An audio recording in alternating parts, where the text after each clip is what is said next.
like, this is ridiculous. I can't believe that you all even trying to do this. More than 33 million, not 33, not 330, not even 3,333 people. 33 million people will be off of their insurance plan. We're talking about people who are pregnant, people with lupus, people with cancer, people with HIV AIDS, people with mental health issues, people with drug abuse, substance abuse, mental illness. I mean, you name it, you are not covered. And the crazy thing is, the way they amended the bill, everything is a pre-existing condition except for erectile dysfunction. I'm not understanding that. Not one woman had anything to do with what took place with that Healthcare Act. You know, the saint said it's panic on the hill, and it absolutely is. They are squirming around, doing undercover deals, anything that they possibly can to try to make sure that this Healthcare Act goes through.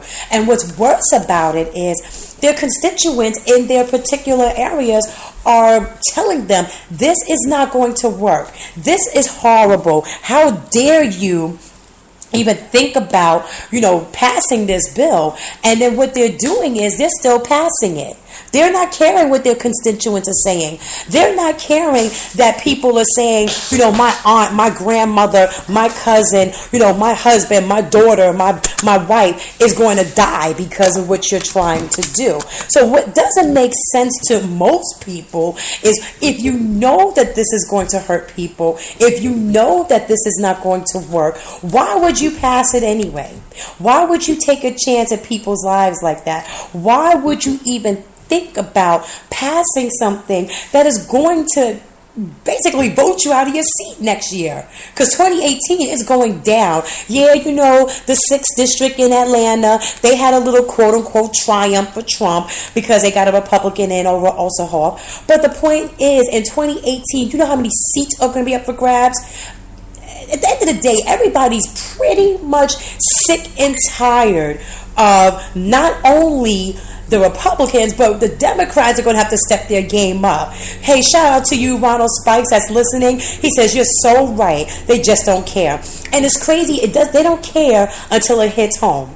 So, for example, if someone in their family, maybe someone that doesn't make as many coins as them, if they decide, hey, my insurance is gone, and now little Lisa, little Joey, or whoever can't get the health care that they need, then they're going to want to do something. Now they're talking about gun control because a gentleman that we reported a couple weeks ago that shot at Congress, they're saying, well, wait a minute, we need to do something with maniacs that carry guns.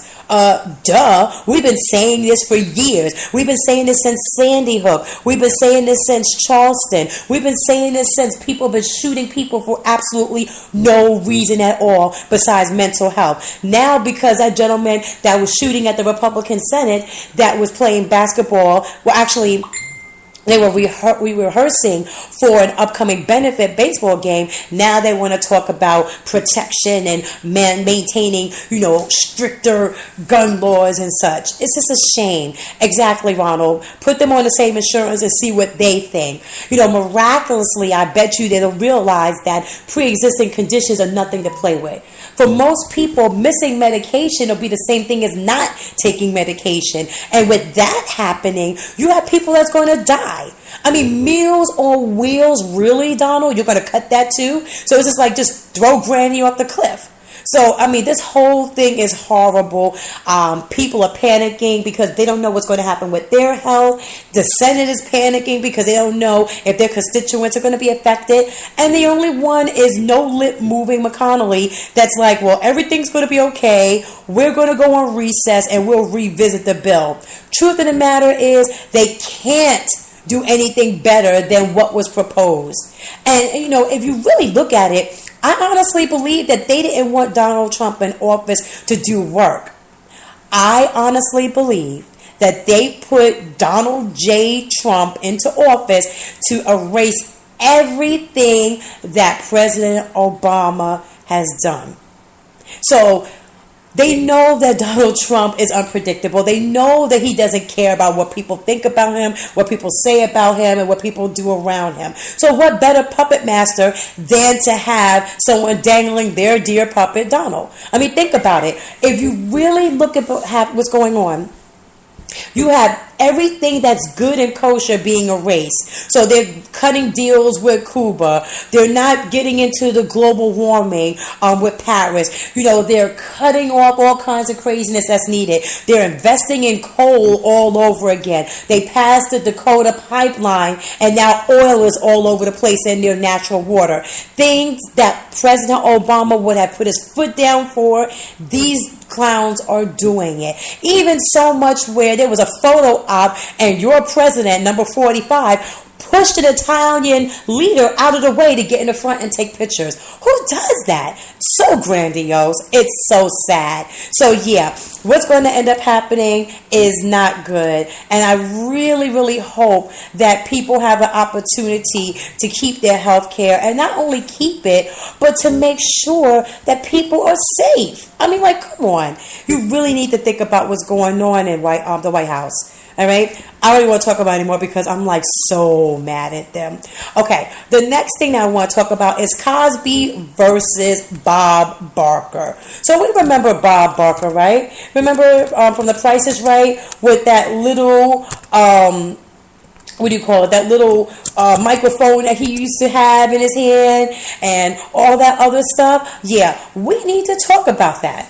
We really need to talk about that, because how is it, number one, that this man in office is a reported, admitted sex offender? He's admitted. He didn't say anything about, hey, I apologize for this. This dude is just totally just doing whatever he wants to do. He is totally admitting to grabbing women in their vaginal parts. He admitted and laughed about looking at nude contestants for the Miss America or Miss Universe, whichever one it is. He talks about all these things that he's done, and yet he's sitting in office. He's in office, and there's pending lawsuits against him for sexual assault. But he's still in office. So now let's move over to the former Price is Right model, Lanisha Cole.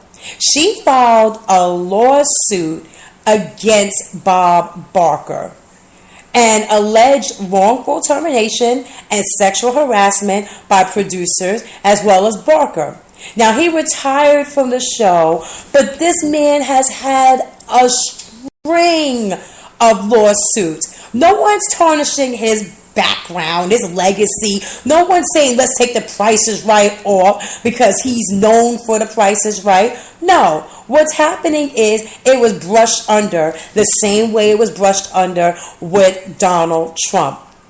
So I'm going to read a little bit.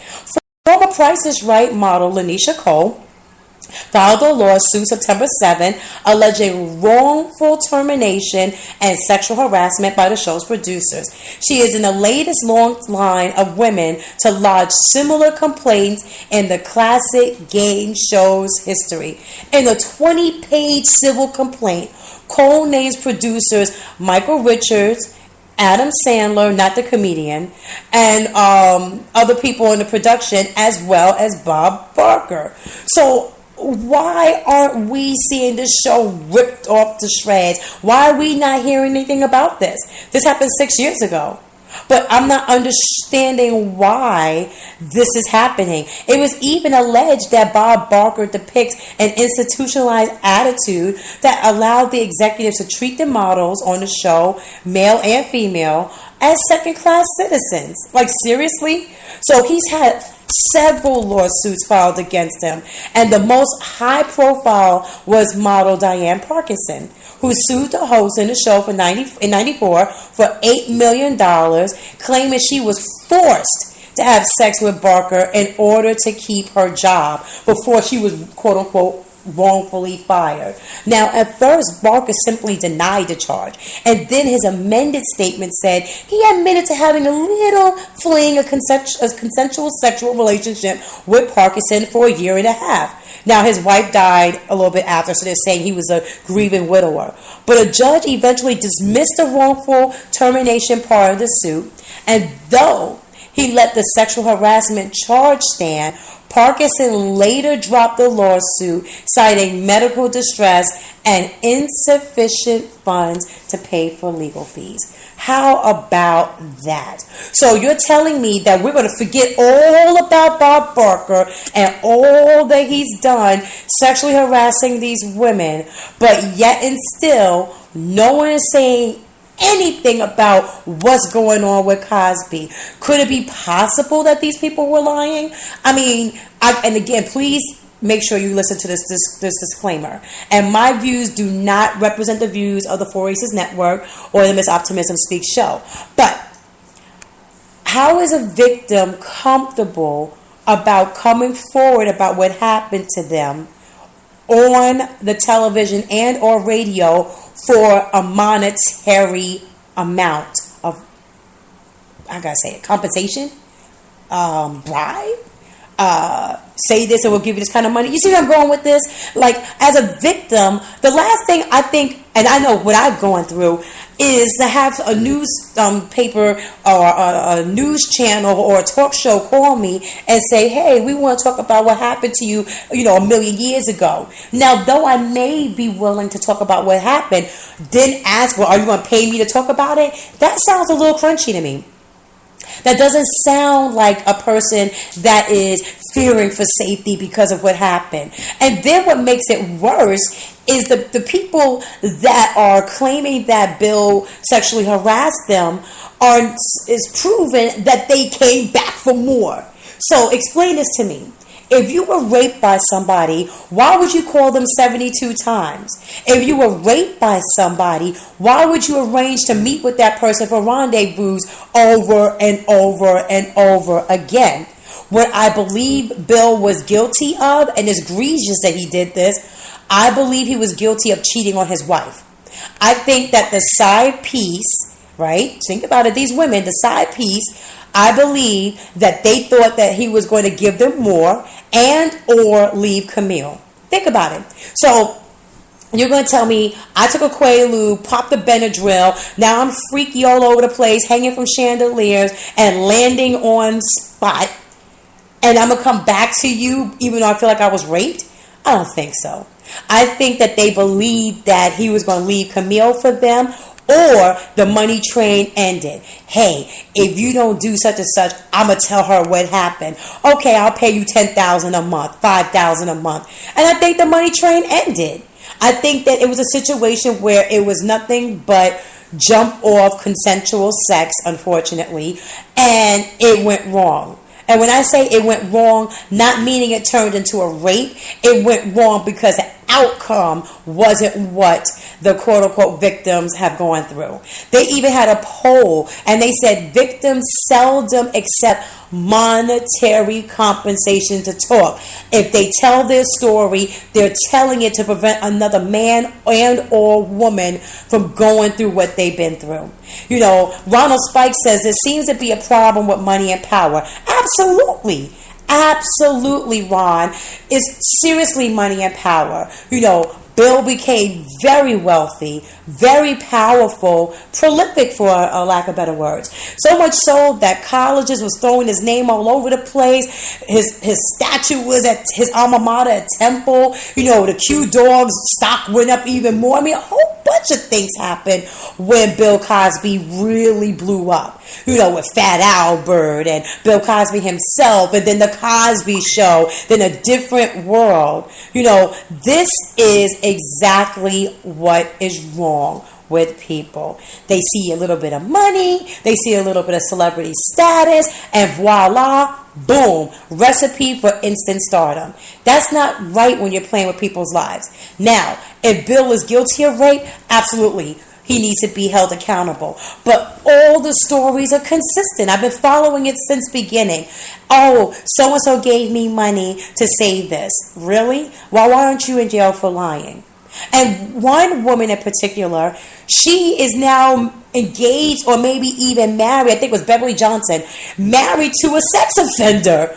I mean, really? So you're saying that Bill raped you and now you're marrying a sex offender who was alleged to have sex with a minor? Real good choice. Absolutely awesome. Right. I believe that, like I believe that hell has snow cones. Unreal. So, what are your thoughts about the Bill Cosby situation? Do you feel that his legacy is tarnished? Do you feel that this was more so like an adultery type situation that's going wrong? Or do you really believe that he drugged these